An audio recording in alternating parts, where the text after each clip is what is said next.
I'm Kenny from Pro Tool Reviews, and let's talk about Makita's lighting expansion. They're moving into more LED work light solutions. This is the DML812. It is a combination kind of floodlight, spotlight, flashlight, however you want to call it.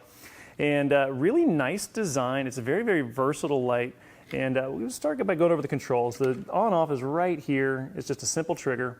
And hopefully I didn't blind Clint on the camera there. And then you got a mode button down here. And so you got this flood beam, and this is really nice, kind of wide, about 150 degrees is what it goes out.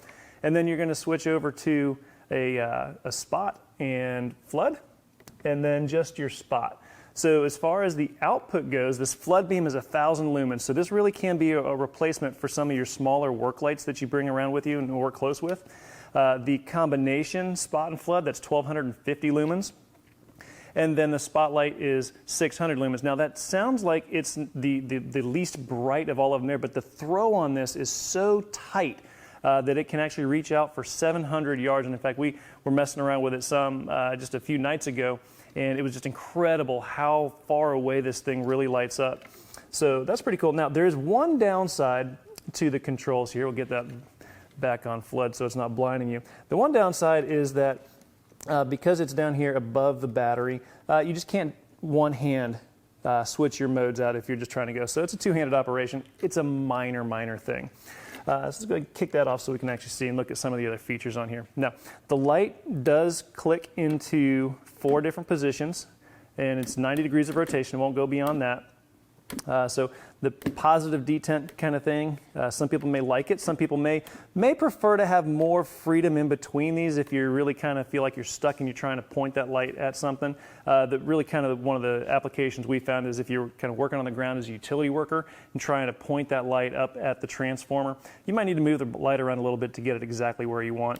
But most people are probably going to use this in a handheld fashion. So you've got that. There is a rafter hook hiding on here, and you got about 3/4, maybe an inch of clearance here that you can get that under. It's a little bit different design than what we've seen. It kind of just hides under here when you don't need it. It's up there when you do.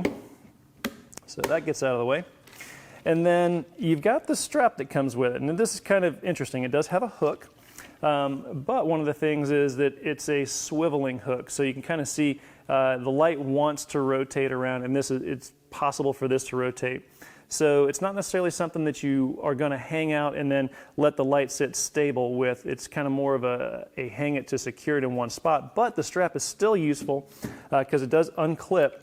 So if you do want to direct it, wrap it around a joist or something, you can pull this off, wrap it tight where you want it, clip it back on there, and then just cinch this down until you get it to the tightness that you want. So that is actually a pretty helpful feature on it.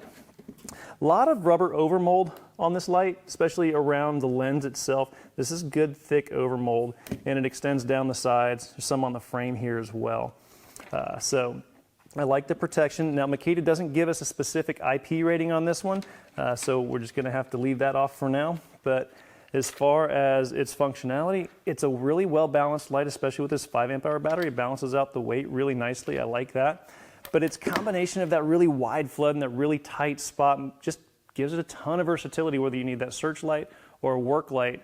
And for $99.99, that's a pretty solid price, especially if you're already on Makita's 18-volt LXT platform. So have any other questions about this light, feel free to ask them in the comments below. I'm Kenny, and I'll do my best to answer them for you. We'll catch you later.